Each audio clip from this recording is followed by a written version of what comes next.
Don't agree with this, please leave the meeting. All attendees are automatically muted unless asked to speak. The protocol will be for attendees to please post questions and comments through the Q&A board. Attendees will not be visible on video. Attendees' names will become visible on the questions board for the record if their question is answered. If attendees would like to ask their question directly, we will attempt to enable them to join the meeting by video or just audio if they prefer. Please note this element will then be recorded. Councillors, if you wish to comment or ask a question, please physically raise your hand so I can clearly see you and I will select you at the appropriate time. Similarly, voting councillors, please raise your hand until the vote has been recorded by Jane or Hannah. Jane will clerk as normal and help to ensure we don't miss any important questions and attempt to show plans, photos on the screen where necessary, and Hannah will take the minutes. Good. Agenda item 1. Comments, questions from the public. We have no public, Hannah? Right. Any questions from councillors? Richard. Yeah, just to follow up from last night's presentation about the missing links and our application. I still haven't formally heard anything from Mendip, so I'd just like to put it on record here that, you know, it's getting on for 5 months since the end of the deadline for letting us know what was going to happen, and still no answer. So I appreciate all the COVID stuff and everything else, but I'd quite like a decision, please. That's with my Chair of Froomes Missing Link hat on. Thank you. Who can we call on that, Jane? Is that Simon or? I was going to ask Rich. I mean, they certainly haven't come to me, but my understanding is if they don't issue a decision within the target date, they have to approach you for your agreement to extend that determination date. We haven't heard anything. The reason for doing that is if you agree to it, then you're kind of saying we won't appeal for non-determination, which is an option. But I mean, I think we could contact the area manager. Well, I'm quite happy to write as chair of Missing Links again and do a proper formal kind of letter. I mean, Ros White knows, and most of the district councillors know now, so it's fine. It'll probably come up in the scheme of things, but it's really awkward because we need to get on with it. So we're doing what we can. We're kind of pushing the envelope a bit at the moment because we're doing the stuff on the diverted path bit, which we were told verbally, and we have little documentation here and there that says, yes, we can do the culvert. That was from the Environment Agency. Yes, we can divert the path, which came from Rights of Way. So we're doing those bits, but it's the engineering works that we won't be able to do. So anything that we can get away with, boundary fences, planting trees, that sort of thing, but then we're going to run out of things to do. So it's kind of important that we get, I mean, we might just do it anyway. Yeah. Paul. Just to add to that, it might be worth looking at the validation letter that you got at the beginning of the application process, Rich, because on the validation letter, generally what it will say, it will give you a target date when you're going to get a determination by, and then it will all go on to say that if you haven't had determination by the date, this is what you should do. You should contact blah, blah, blah, whatever. So all the instructions are there. It's worth having a look back at the letter. I know it's probably a long time ago, but. Yeah. Well, we've got we've got the instructions from the Rights of Way officer, because he copied us into all that. So it went with Mendip. They said they needed to delay it while Rights of Way had another look at it. So Rights of Way came down, walked it again for the second time, and he said he'd have to put a few conditions on the construction of it, which we kind of accepted that would have to happen. So he wrote his report almost immediately and sent that straight back to Lorna Elstob, and then we've heard nothing, since then. So and this was very start of February, late January, I think, when that happened. So yeah, it's just frustrating. I've tried to get hold of her, and I can't. So yeah, okay, that's it's what it is. But all right, well, we can do something about that. Good. Any other questions, comments? Questions, comments? No.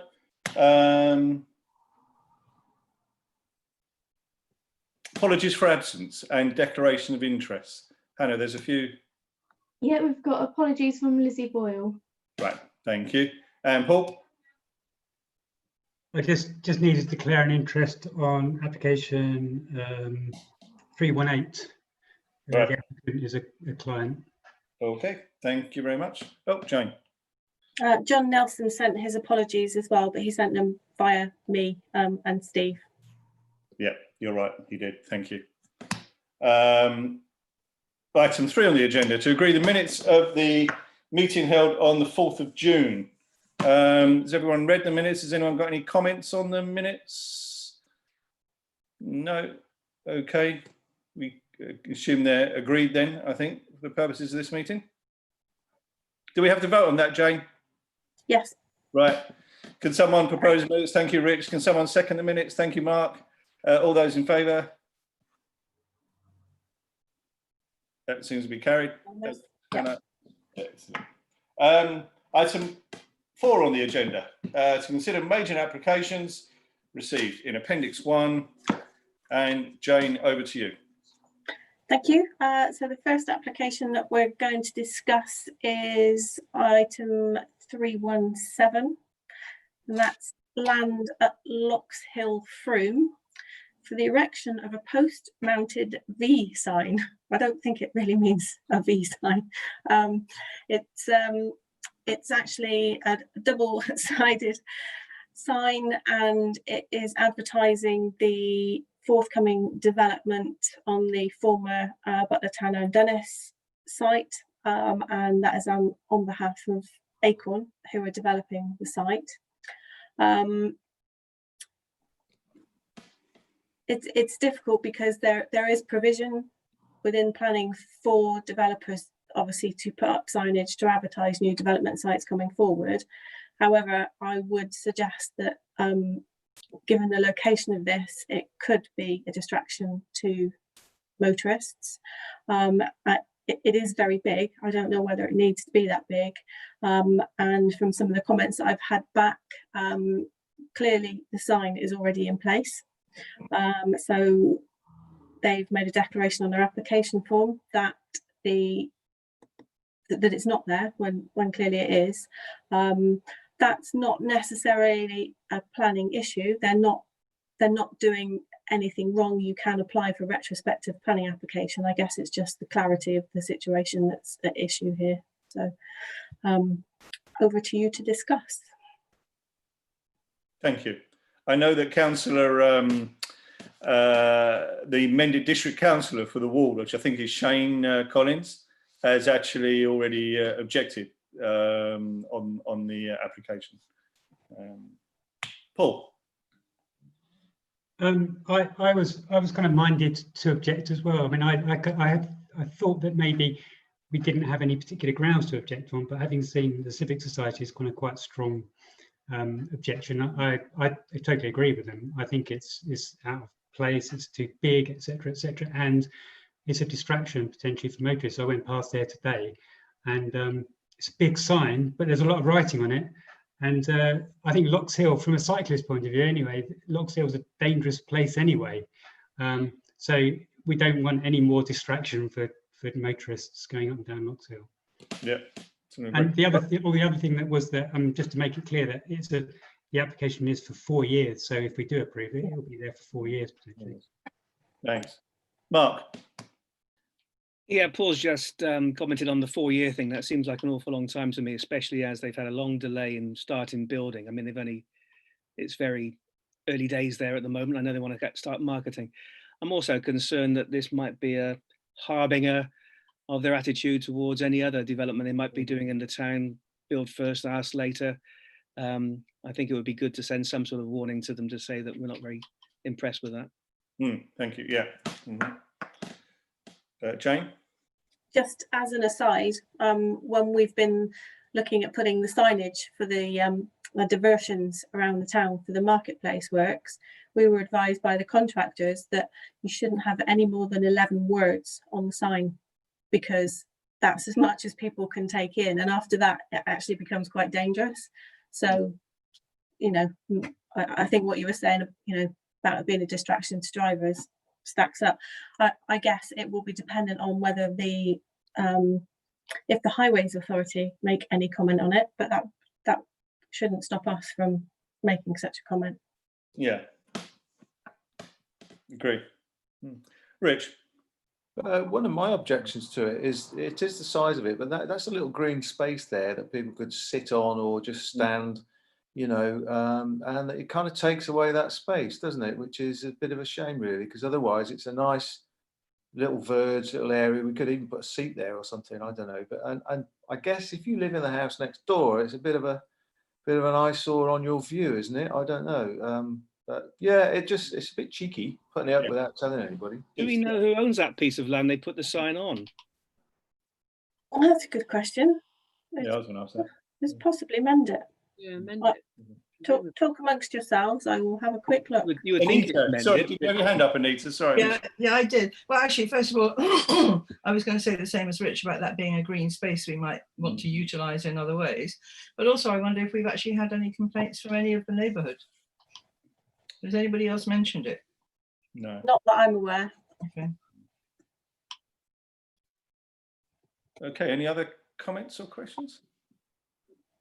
So I think the consensus is we object on A, it's big, B, it is a distraction, as Paul said, and thirdly, I mean, it's pretty cheeky and presumptuous to have put it there and then applied for planning permission.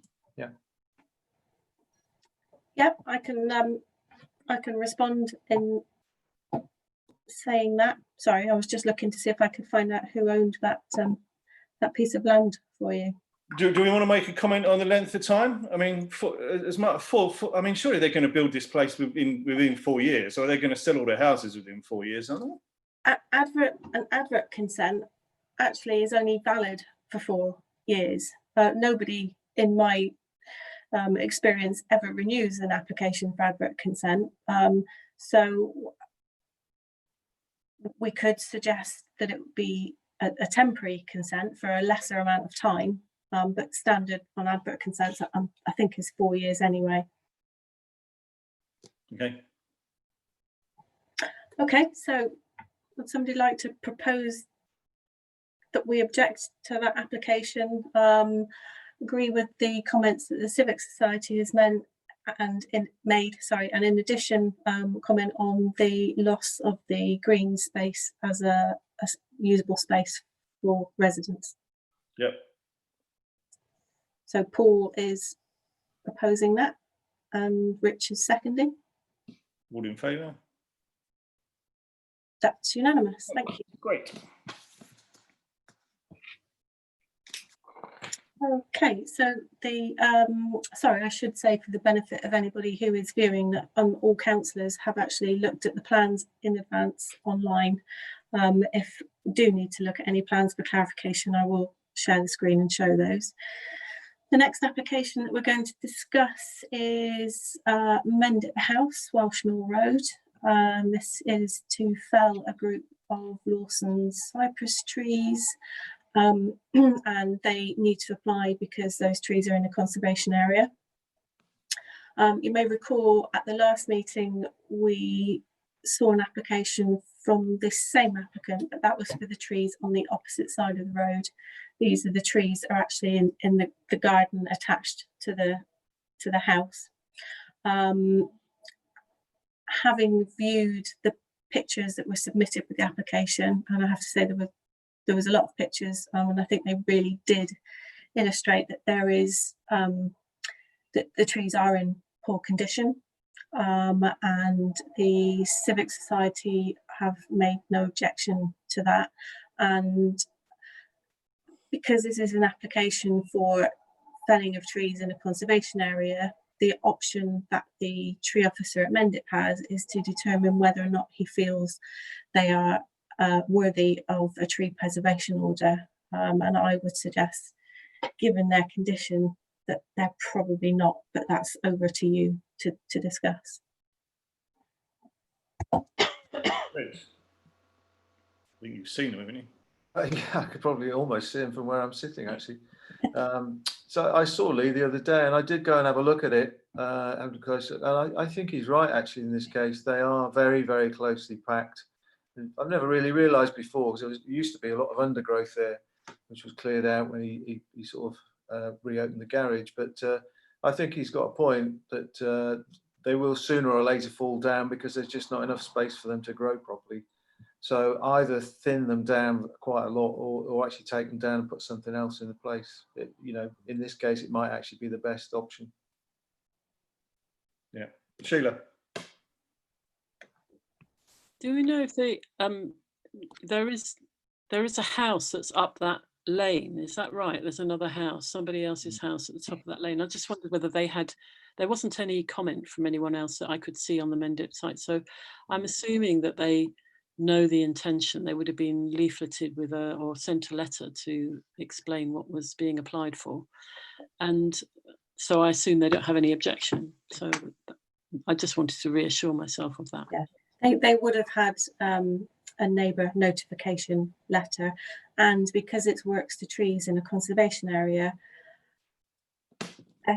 well, in normal circumstances there should be a site notice put up, but I'm not sure whether Mendip are continuing to put up site notices. I think they are if they deem it safe to do so.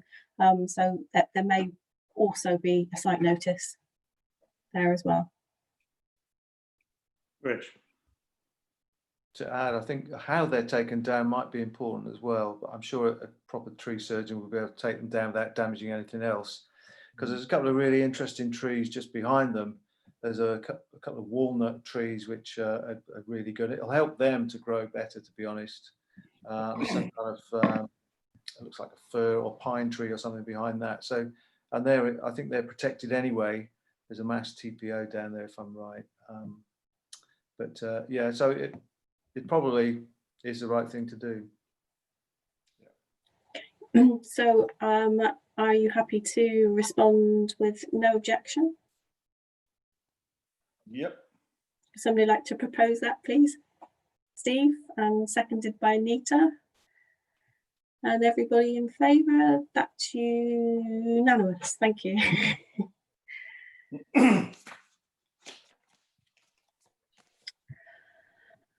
And then lastly, for discussion, if you think it's warranted, I was going to suggest number 321, which is 20 Paul Street, to replace a part of the shop window to create a new doorway and corridor. Again, you'll recall that we saw this application at the last meeting. That was the listed building application.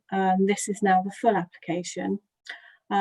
We didn't object in principle, but we felt that we agreed with the Civic Society in as much as that there wasn't enough detail shown on the application to ensure that there wouldn't be too much damage to the shop front. And I'm now just going to refer to the comments that the Civic Society have made this time. They have objected and said that the level of detail and accuracy of the drawing submitted falls far below the threshold of what is required to determine this planning application and the impact of this proposal in such a sensitive location. We have reviewed the design and do not believe the proposal can be carried out without seriously butchering this fine shop front. Yeah. So I don't know whether you feel that you want to reflect those comments or whether we're happy to go with the comments that we made previously. Sheila. Can you just remind us what do you remember what the Civic Society said last time? I'm weird about the sort of two submissions and wonder why they weren't quite so. Normally they would come to us together, but for some reason when Mendip were processing them, they didn't come together. I will try and find exactly what we said last time for you. Just bear with me. We didn't object, but we were concerned about the detail, weren't we? That was the detail, yeah. So I mean, I don't know whether Paul can advise us on that. You know, the detail I agree that the plans look a bit sketchy. So you know, would we think any differently if it was a more detailed plan? Is what I'm trying to get at. Oh, If you remember, I had kind of quite serious concerns about this last time, and was kind of, I guess, argued. I wasn't. I mean, you know, I'm kind of on the fence, and I'm kind of still on the fence, but I'm a little bit more on the kind of objection side now. I mean, because it appears that the Civic Society have also gone a bit more on the objection side than they did last time, and I say that kind of with regret in a way, because I kind of sympathise with the shop owners, and I can see what they want to do, and it's a difficult situation. But at the same time, I think it is a really lovely shop front, and I think it would be a real shame to spoil it in this way. And I think it probably would spoil it. You know, and I'm all for modernising older buildings to make them more useful, but in a sensitive way. And I think this is kind of edging towards kind of less sensitive, I think. But I mean, it's possible that if there was more detail, we might think differently. But I think in a way, the critical thing is the loss of symmetry in that shop front, and we can see that on the sketchy drawings as they are. So, and we said that last time, I seem to remember. Yeah. I think, I mean, given it's a conservation area, I think, you know, if they could sort of provide a artist impression of, you know, even a computer design of what it's going to look like, rather than just a small sketch, it would help formulate a decision. But at the moment, it's just a rough sketch, isn't it? Almost. I think it's more about how the work is done, and the damage that it could do to the shop front. I think it's quite clear how it will look, but it's how that's all taken apart and then put back together again. And if that's done badly, then that's, as they say, impacts on the fabric of the listed building, which is generally what was trying to avoid when doing works to a listed building. And you'd want to ensure that they used materials that were in keeping where possible. And I don't think it's clear how it's going to be achieved, but Paul may have a different view. I just wanted to clarify: is it actually listed, or is it just in the conservation area? Listed. It's listed. Yeah. So, in which case, the applicant would have to provide all that detail to the planning officer. So that they will. If they gain approval, they would gain approval with quite significant conditions that they have to provide all that information in detail. Yeah, they'd have to show sections and joinery. And, So in a sense, that is covered, I guess. Yeah. But we won't get to look at those details. No, we won't get to have a say on how we feel about those details. That would be signed off by the conservation officer, which I guess is certainly something that we rely on, because actually they're the ones with the level of expertise in terms of how the joinery and the glazing and all of that should be done. So I don't think, whilst we can say we want to see how it's going to be done, I'm not sure that I've got the level of knowledge to myself to be able to say whether that's appropriate to that building. But the conservation officer would. Sheila. Has the conservation officer got a chance to say, sorry, you just can't do it like this? That's useful. And I mean, I must admit, when I looked at it again, because I find looking at plans actually quite tricky, but when I looked at it again, it makes the shop really an awkward shape. It has this great big bulge into the shop. So it made me wonder whether, it's also impinging on the sort of the way in which that building, the whole building, can be used in the future. Whereas at the moment, they go into the shop like it is in Frome Whole Foods, for instance. If you want to go upstairs, then you go into the shop and there is a sort of door in the shop, but it's not a great big corridor at the side. So I must admit, I did think, oh well, that's not going to make it such a nice shop to be in, because there's the whole spacing would be completely different. Yeah, I think the owners are looking at it from the other way around, if you like. Well, They're looking at it in as much as if they can have a separate entrance to the accommodation above. It actually means that they could then let both absolutely. premises No, separately. So they're looking at it from an economic point of view. But yeah, I appreciate that it may make the. So we've been talking about how it will look from the outside, but you're absolutely right, Sheila. It is also important that it retains its historic value and even perhaps a symmetry on the inside as well. and also, you know, I mean, traditionally it would have been bought by somebody to live upstairs and work Yeah. downstairs, and that's what we're splitting off, isn't it? Yeah. That's the change. Yeah. Anita?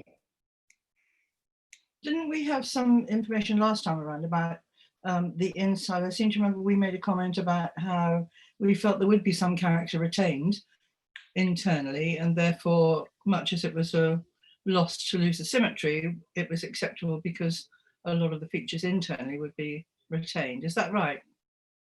Did we have more information about the inside last time around? I think we've got all exactly the same information that we saw last time.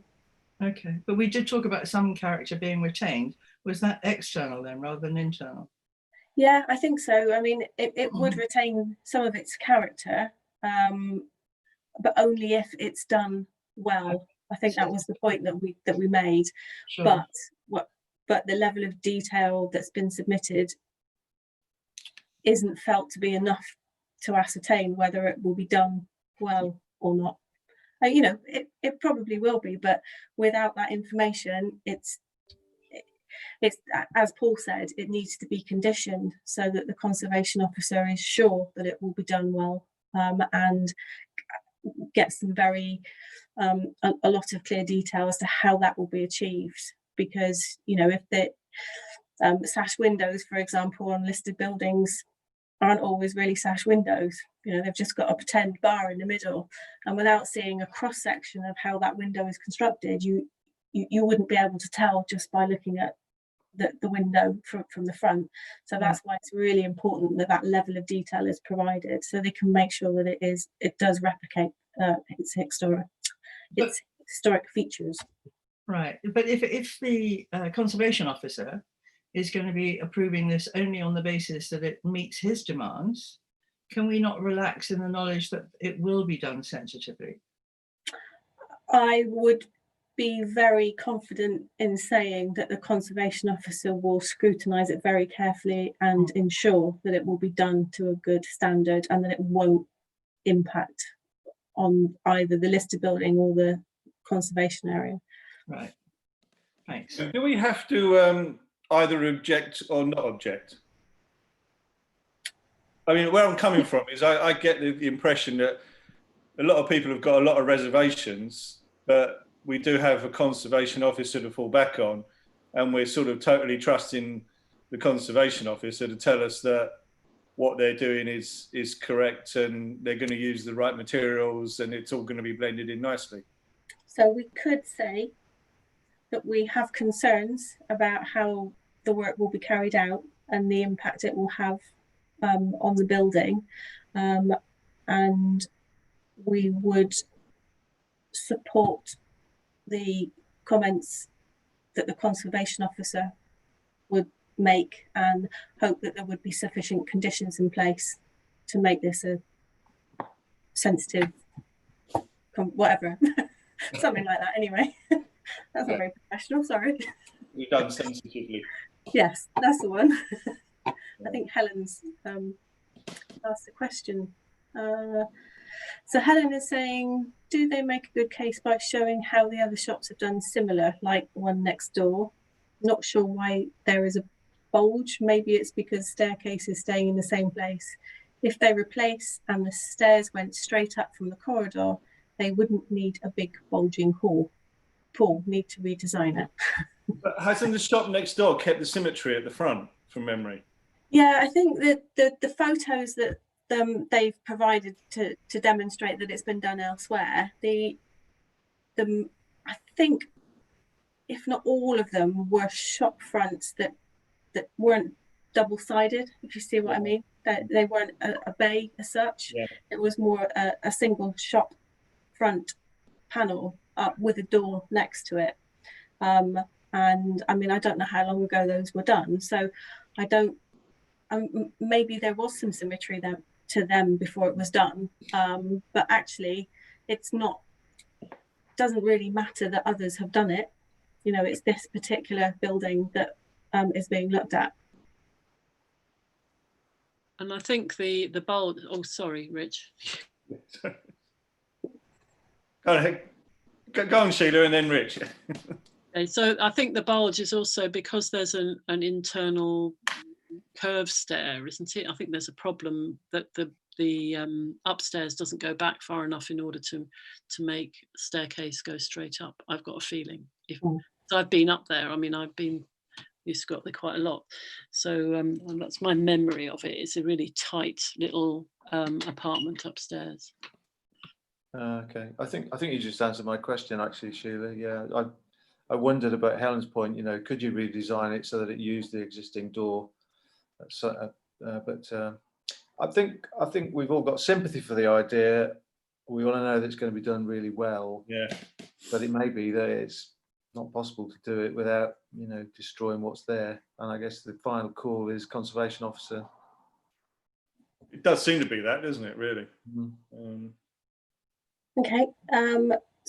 So is everybody happy to go with the response that we have concerns about the impact that this will have on the listed building and potentially the symmetry of the building, and we would want to ensure that the conservation officer attaches suitable conditions to ensure that the work is carried out to a suitable level, satisfactory level. Yeah. Somebody like to propose that? Sheila, and somebody to second? Rich, thank you. If everybody could vote, those in favour? Paul got his hand up or not? No. No. So that's 1, 2, 3, 4, 5, 6 in favour. Those against? Sorry, you must have frozen because I have got my hand up. No. You did look quite still. Okay, so you're still frozen. So that's unanimous. Thank you. Thoughtful. Waving Very madly. thoughtful. Said something wrong. Okay, so unless anybody would like to raise any of the others for discussion, there was a consensus response from your comments that we have no objection to the others. Rich has got his hand up. It is just a general point. I think that some of those tree applications were really difficult to work out where the trees actually were. And even when you went on Google Earth, you couldn't, you know, it's really difficult to work out which trees they meant. I put out a plea there. We get a lot of these where there's sketches on the back of a fag packet sort of drawings, and it's really difficult for us to make an objective decision if we don't have the proper information. So I would put a plea out to anybody who's doing any work on trees, please give us a proper location photograph. That would be really helpful.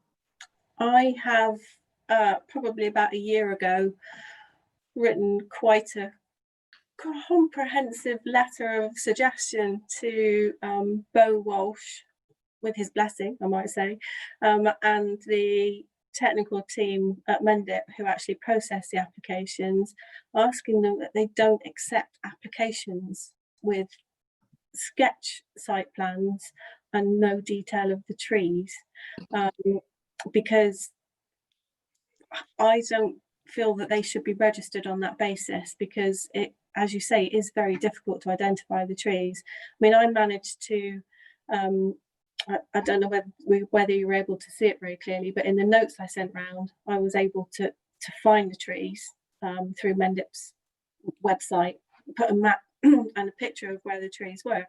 But you know, you can't always see the trees from Street View. Obviously, you can't really go and visit them all at the moment. I wouldn't say that it was necessarily essential, but for those of you that are able to, you know, walk and see them, I think it is really important. So I I agree with you, Rich, and maybe it's time for me to resend that letter. I mean, the photographs from trees on Welshmill Road, sorry, Sheila, were excellent. We knew exactly what the problem was. Yeah, yeah. But you've got no clue on some of the others. It's really difficult. Sheila. Well, I'm sort of, I found this time that the way in which it's laid out on the Mendip site, with a particular form at the bottom and very clear, sort of simple identification of what was going to happen, what each of the different sections were. You know, I think somehow that somehow Mendip planning seems to have improved what they're asking for from people who are proposing an application, and I must say I'd like to congratulate them on that. It certainly made it easier for me to understand it, and that form at the bottom was a good summary of what was being asked for, what was going to happen, and who was involved, and I thought that was really helpful. I don't know whether the rest of you agree, but I was quite impressed. Yeah, I'd just add that I seem to be criticising Mendip a little bit lately, but it's only because of the missing link stuff. They've been way better the last couple of years than they ever were, in my experience. So, you know, well done, Helen. You're doing a good job. Helen says few. I'm assuming that I'm still frozen because you're all frozen on my screen. I just wanted to ask a quick question, actually, about those. Is that all right? Yeah, sure. Sorry. Yeah, Paul, carry on.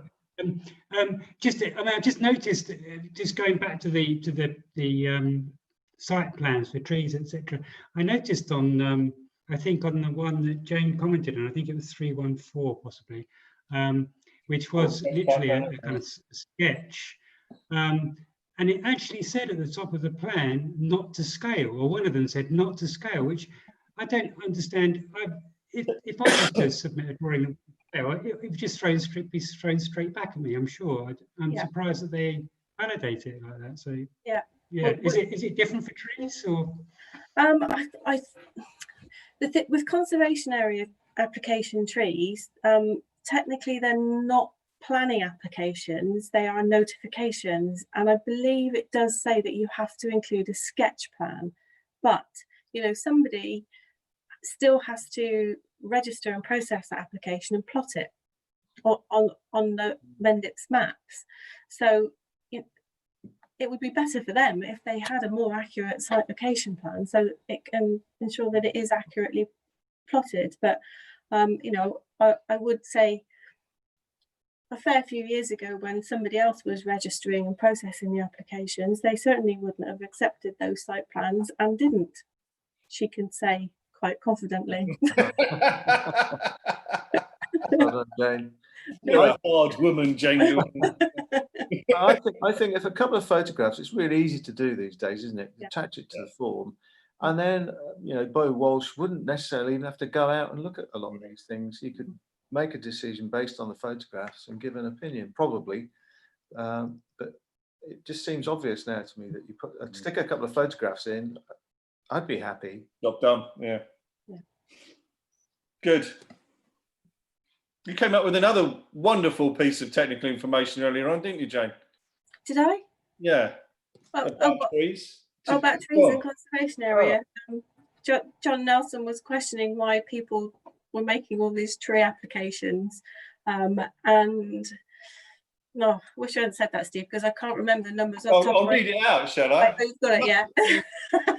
Hottest day of the year, and you come up with this. Under the Town and Country Planning Act, all trees in a conservation area with a trunk diameter of 75 millimetres or more, measured at 1.5 metres above natural ground level, are protected, subject to some exemptions. It is an offence to prune, fell, or otherwise damage a tree without first giving notice to the council. There you go.